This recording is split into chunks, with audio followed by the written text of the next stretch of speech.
vamos a ver lo que es la materia de historia del derecho mexicano. En esta parte vamos a ver lo que es la conquista y la Nueva España. Acá tenemos que los temas que comprende son las instituciones jurídicas de la conquista. ¿Cuáles son esas instituciones jurídicas de la conquista?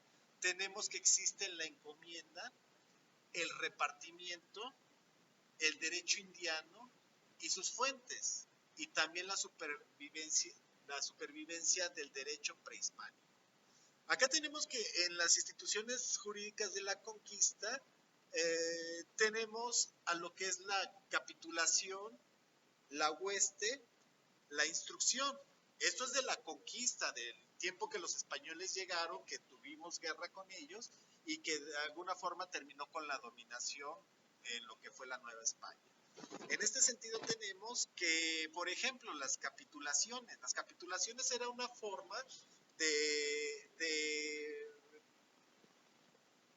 que los reyes le daban a los conquistadores para que estos tuvieran el incentivo de conquistar tierras. En primer lugar, tenemos que con esta capitulación era una especie de convenio que surgió cuando los reyes católicos renunciaban al monopolio de la empresa de Indias. O sea, en principio, desde que se hizo el descubrimiento de América, ya por 1492, lo que fue la corona, corría con todos los gastos, desde lo que eran las expediciones hasta lo que era la manutención de las personas que venían.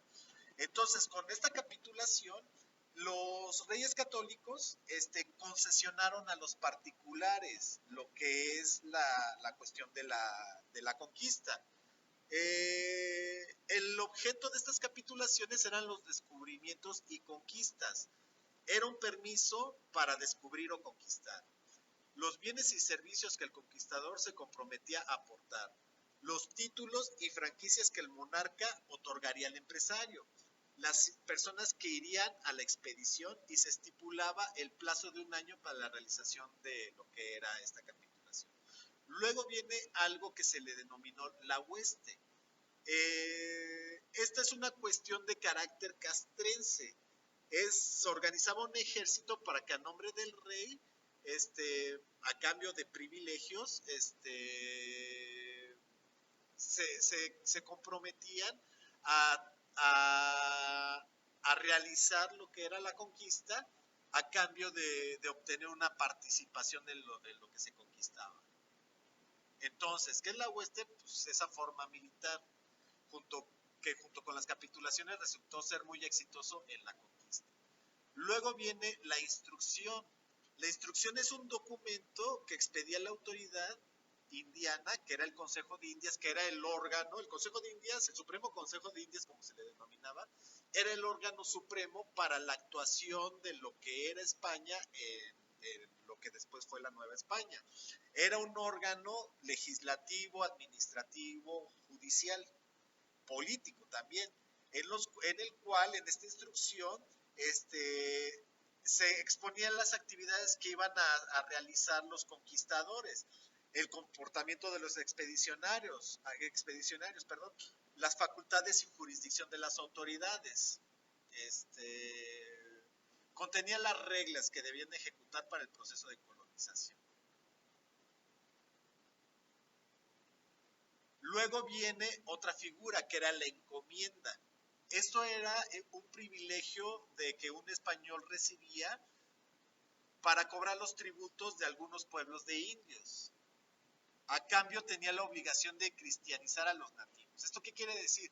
Con la encomienda, la corona les daba a ciertos españoles el poder de adueñarse de extensiones de tierra, cobrar tributos, pero a cambio él tenía que cristianizar a los nativos, a los indígenas, y debía dedicar una cuarta parte del tributo a la construcción de iglesias y supervisar la aplicación de las leyes protectoras a los indios.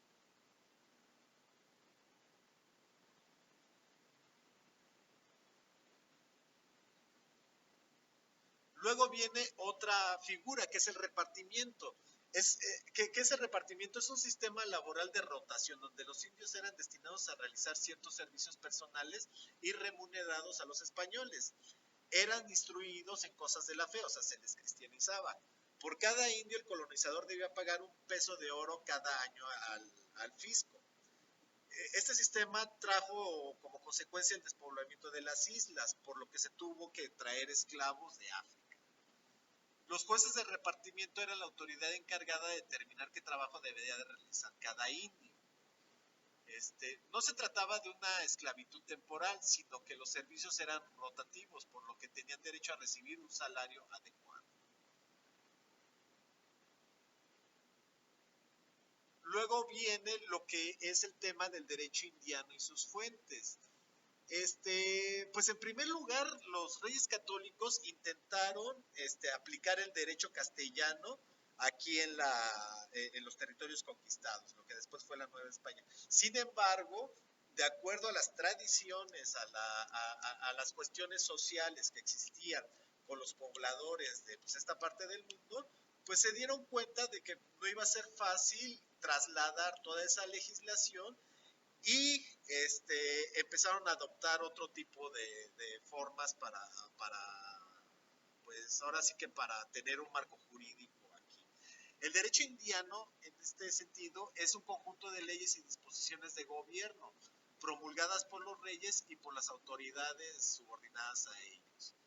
Deben considerarse también el derecho castellano, las urnas papales, algunas capitulaciones, las costumbres desarrolladas en algunos municipios de españoles y las costumbres y disposiciones indígenas. Son todos estos, es derecho castellano, bulas papales, algunas capitulaciones, costumbres desarrolladas en algunos municipios de españoles y las costumbres y disposiciones indígenas. ¿Cuáles son las características del derecho indiano? Es un derecho casuista. ¿Qué quiere decir? Gran profusión de disposiciones, ya que se legislaba sobre caso concreto. Había mucha legislación se trataba de abarcar siempre varios temas. Había una gran minuciosidad reglamentaria. Pretendieron tener en sus manos a todos los hijos del gobierno de un mundo tan vasto, tan complejo en su diversidad y tan lejano. Lo mismo quisieron conocer los grandes problemas políticos y económicos que afectaban a todas las Indias. Por eso trataban de tener mucha minuciosidad. También es un derecho de tendencia asimiladora y uniformista. Trataban de hacer muchas compilaciones de todo su orden jurídico anterior, para tenerlo, vamos a decirlo, plasmado en pocos libros. Tenía un hondo sentido religioso y espiritual. Las fuentes del derecho indiano están constituidas por una gran cantidad ya habíamos visto, de cédulas reales, reales órdenes, reales provisiones, instrucciones, ordenanzas.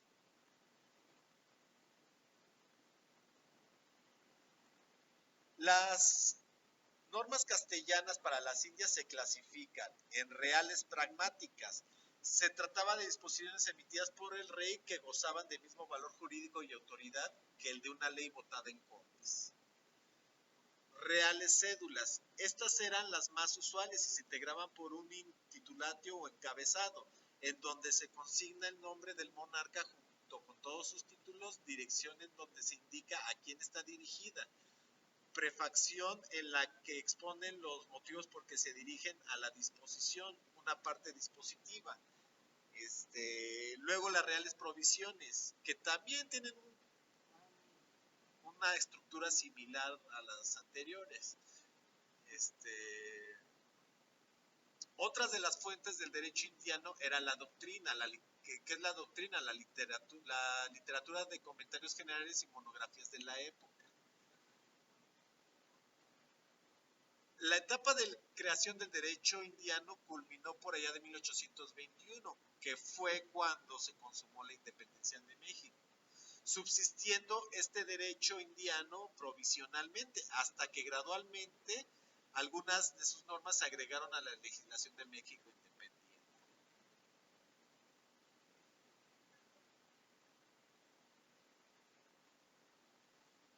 Dentro de la política de la corona se estableció que no desaparecía por completo el derecho prehispánico, que este fuera incorporado al nuevo sistema jurídico vigente. Las costumbres debían de ser aprobadas por la autoridad española y confirmada su vigencia, siempre y cuando fueran compatibles con los intereses de la colonia y el cristianismo. Entre los indígenas se escogía a los jueces pedáneos, escribanos, regidores, alguaciles y otros ministros de justicia, quienes administraban la justicia de acuerdo a sus usos y costumbres. Sin embargo, a la llegada de los españoles, los aztecas no tenían separado las normas religiosas y sociales de las jurídicas, no ubicaban cuál de entre las normas que los dirigían eran derecho y cuáles eran estrictamente religiosas. Los indígenas fueron perdiendo muchas de sus costumbres, ya que por conveniencia y en pro de su beneficio convinieron en adaptarse al nuevo sistema. Los caciques fueron los primeros en ser evangelizados y en aprender el idioma castellano, por lo que al ser los líderes esto servía como ejemplo a la población.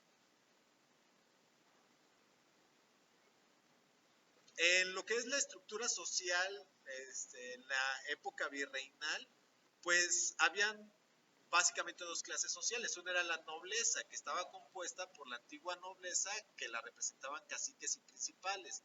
Luego la nueva nobleza, que eran el estrato inferior, estaba integrada por gobernantes superiores y por los plutócratas.